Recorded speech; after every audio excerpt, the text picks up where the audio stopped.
नमस्कार साथियों, एक बार फिर से आप सबका न्यू लाइट विद दीपक में बहुत बहुत स्वागत है। आज हम चर्चा करेंगे जिला पंचायत की।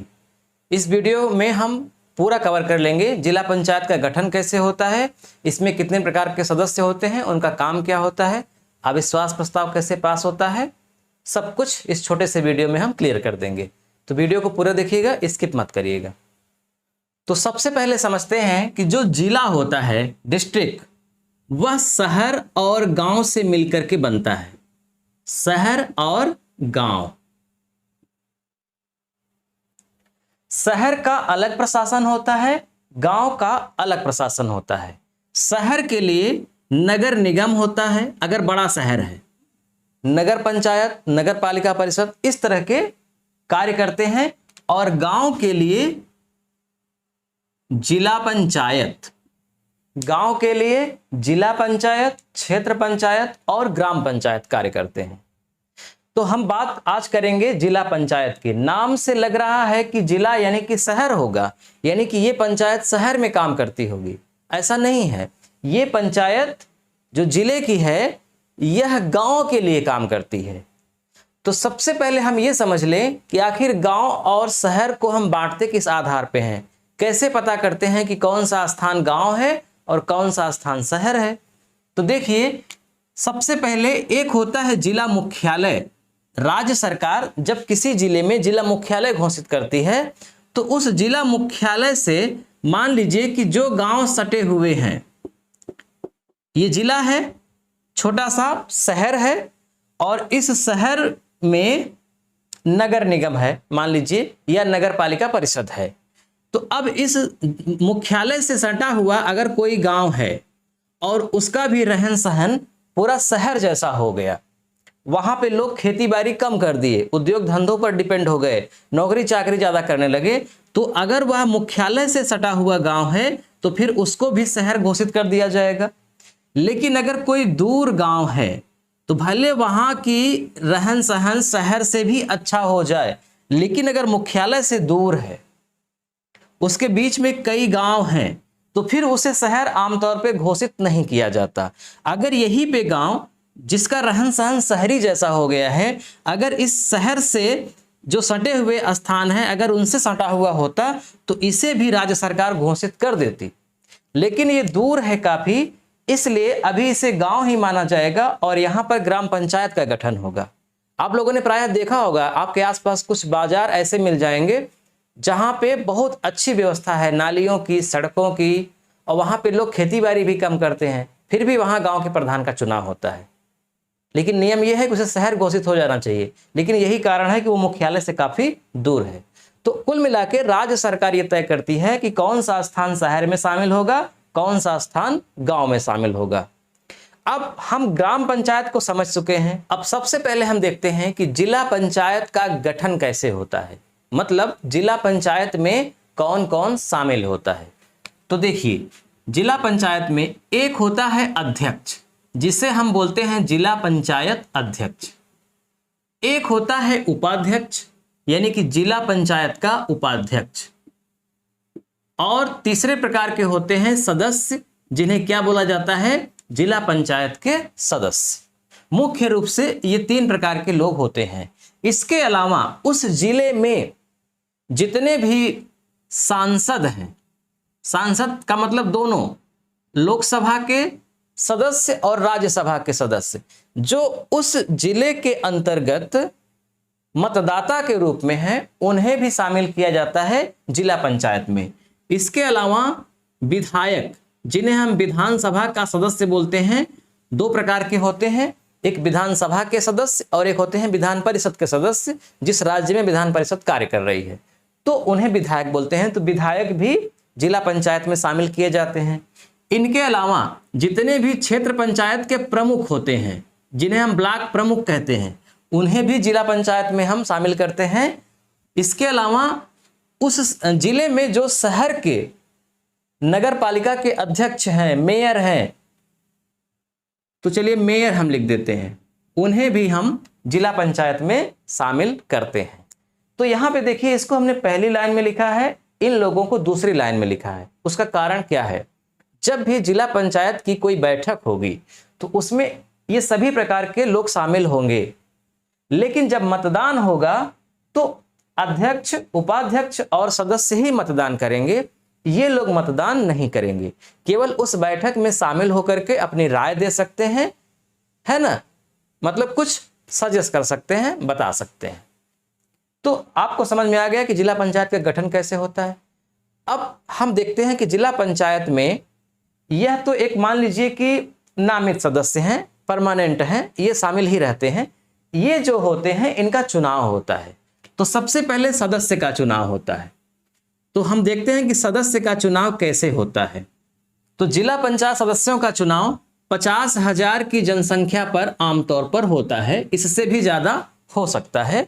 लेकिन जो उत्तर प्रदेश क्षेत्र पंचायत एवं जिला पंचायत राज अधिनियम 1961 है, उसमें यह प्रावधान किया गया है कि प्रत्येक जिला पंचायत का जो सदस्य होगा वह 1,000 की आबादी पर चुना जाएगा, 50,000 की आबादी पर चुना जाएगा।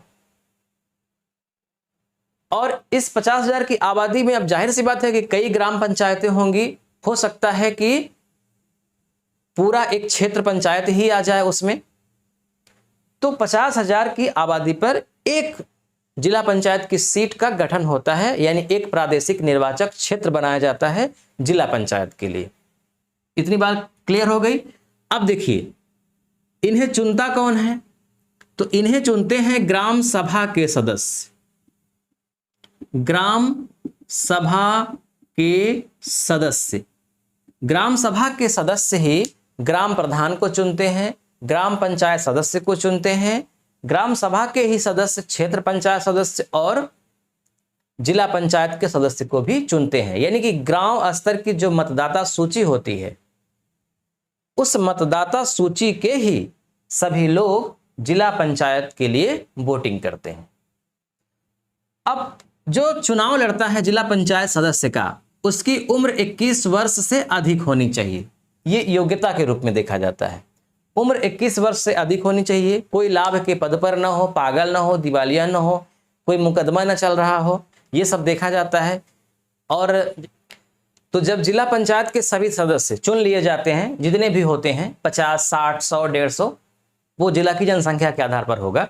तो जब सभी सदस्य चुन लिए जाएं, जैसे मान लीजिए कि किसी जिले में जिला पंचायत की 100 सीट है, अगर यानी कि 100 सदस्यों को चुना जाना है, तो इसमें मान लीजिए कि 99 सदस्य ही चुने गए, एक किसी कारण से नहीं चुना गया, यानी कि 99 सीट ही भरी गई, तब पर भी जो अध्यक्ष होंगे उनका चुनाव होगा, जो उपाध्यक्ष होंगे उनका भी चुनाव होगा। ऐसा नहीं है कि 100 सीट थी तो 100 सीट क्यों नहीं फुल हुई, 99 ही क्यों रह गई, ये नहीं देखा जाएगा। हो सकता है 98, 97, 95 ही चुने जाएं। जितने भी चुने जाएंगे उन्हीं में से व्यक्ति चुनाव लड़ेंगे अध्यक्ष और उपाध्यक्ष के लिए। तो जब अध्यक्ष और उपाध्यक्ष के लिए चुनाव लड़ेंगे, मान लीजिए 2 लोग लड़ रहे हैं,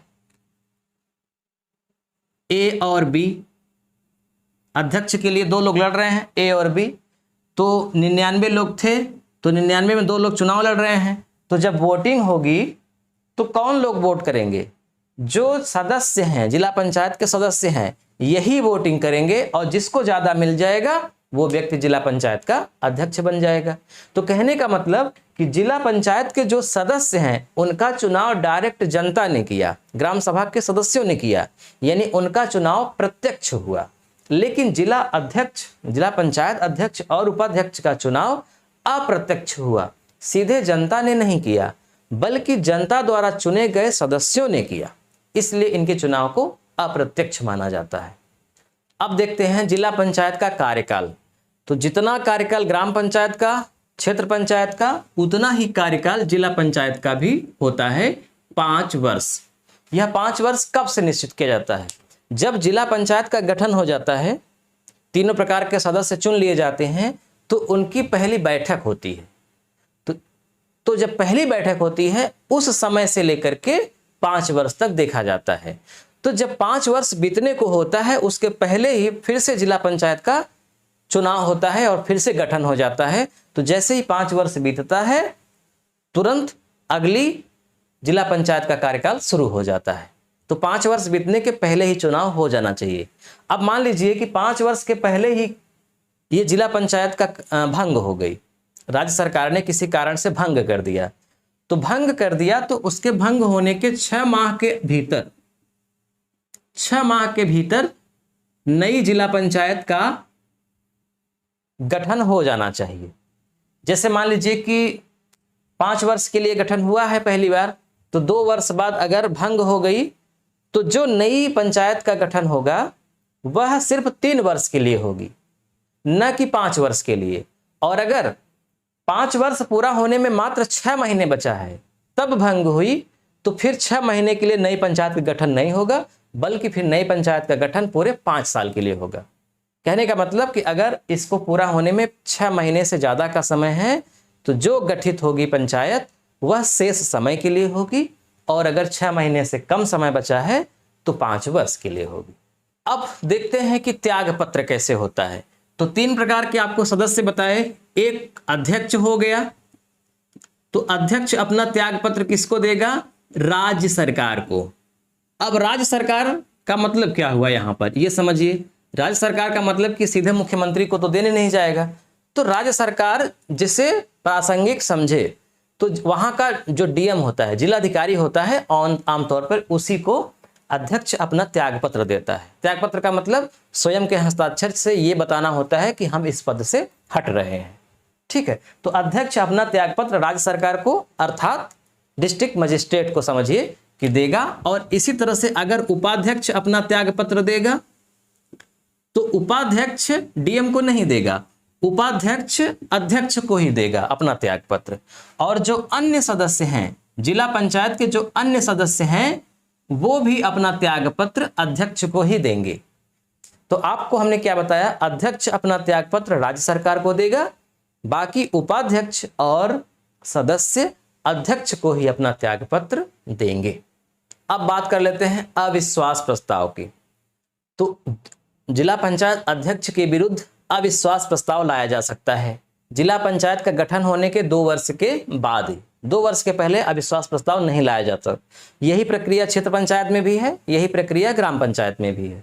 तो जैसे ही 2 वर्ष बीतेगा, मान लीजिए कि अगर कोई अविश्वास प्रस्ताव लाना चाहता है तो जितने भी जिला पंचायत के सदस्य हैं उनमें से आधा लोगों को इसके लिए आगे आना होगा। यानी कि आधे लोग, जैसे 100 सीट है तो 100 में आधे 50 लोग किसी पत्र पर साइन करेंगे और एक व्यक्ति अपने नाम से जाएगा डीएम के पास और ज्ञापन सौंपेगा कि हम अविश्वास प्रस्ताव लाना चाहते हैं। तो डीएम 30 दिनों के भीतर जिला पंचायत कार्यालय में बैठक बुलाएगा और 15 दिन पहले सूचना देगा ताकि सारे सदस्य उस स्थान पर कार्यालय में इकट्ठे हो सकें। तो जब कार्यालय में इकट्ठे होंगे तो जब अविश्वास प्रस्ताव की वोटिंग होगी तो 50% प्लस यानी आधे से अधिक लोग अगर विश्वास प्रस्ताव का समर्थन कर देंगे तो अविश्वास प्रस्ताव को पास समझा जाएगा और अध्यक्ष को हटाया जाएगा। अब जिला पंचायत को जो निधि आवंटित की जाती है, राज्य सरकार और केंद्र सरकार दोनों देती हैं, तो उसके लिए जो खाता होता है वह संयुक्त खाता होता है। जैसे ग्राम पंचायत में संयुक्त खाता होता है, क्षेत्र पंचायत में संयुक्त खाता होता है, वैसे ही जिला पंचायत के लिए भी संयुक्त खाता होता है। और इसके 2 खाता धारक होते हैं। कौन कौन होते हैं? एक अध्यक्ष होगा, जिला पंचायत अध्यक्ष, और एक सीडीओ, चीफ डेवलपमेंट ऑफिसर, मुख्य विकास अधिकारी। दोनों के संयुक्त हस्ताक्षर से ही कोई पैसा निकाला जाता है। अब देखते हैं जिला पंचायत के कार्य क्या होते हैं। तो देखिए, पंचायती राज विभाग में जितने भी कार्य होते हैं वह कार्य कहाँ होंगे? गांव में। सबसे निचला स्तर ग्राम पंचायत, ग्राम पंचायत में कार्य होंगे। तो सबसे पहले वो आएगा कहाँ पे? जिला पंचायत में आएगा। जिला पंचायत आवंटित करेगी क्षेत्र पंचायत को और क्षेत्र पंचायत आवंटित करेगा ग्राम पंचायत को। तो पूरा जो कार्य है, जो निधि है, उसका 20% जिला पंचायत सदस्यों को सौंपा जाता है। जिला पंचायत का जो अध्यक्ष होता है उसका कार्य क्या होता है? 2 महीने में कम से कम एक बार, जो संविधान में लिखा गया है कि मीटिंग होनी चाहिए जिला पंचायत की जिला कार्यालय में, तो उस मीटिंग की अगुवाई करता है, यानी मीटिंग बुलाता है जिला पंचायत अध्यक्ष। मीटिंग की अध्यक्षता करता है और जो भी निर्णय होते हैं उसमें अंतिम निर्णय जिला पंचायत अध्यक्ष का होता है। जिस प्रकार से ग्राम पंचायत में 6 समितियां होती हैं, क्षेत्र पंचायत में 6 समितियां होती हैं, ठीक उसी तरह से जिला पंचायत में भी 6 समितियां होती हैं। विकास समिति, नियोजन समिति, निर्माण समिति, है ना। तो वो वीडियो आप डिस्क्रिप्शन में लिंक है, देख लीजिएगा। वही सारी समितियां यहाँ भी होती हैं, उन समितियों के ही माध्यम से काम होता है। तो विकास समिति और नियोजन समिति अगर कोई भी प्रस्ताव लाती है तो वह जिला पंचायत उसे बाद में संशोधित रूप में या वैसे ही पारित करता है और फिर उस पर राज्य सरकार या केंद्र सरकार फैसला करके धन आवंटित कराती है और वो धन क्षेत्र पंचायत यानी कि ब्लॉक प्रमुख के पास भेजा जाता है, फिर वहां से ग्राम प्रधानों के पास भेजा जाता है। तो आज हमने पूरा कंप्लीट कर दिया ग्राम पंचायत, क्षेत्र पंचायत और जिला पंचायत। तो ठीक है, आपको वीडियो कैसा लगा कमेंट करके जरूर बताइएगा। अच्छा लगा हो तो लाइक करिए, पहली बार देख रहे हैं तो चैनल को सब्सक्राइब कर लीजिए, घंटी चालू कर लीजिए ताकि जैसे ही कोई नया वीडियो हम अपलोड करें उसका नोटिफिकेशन आपके पास पहुंचे।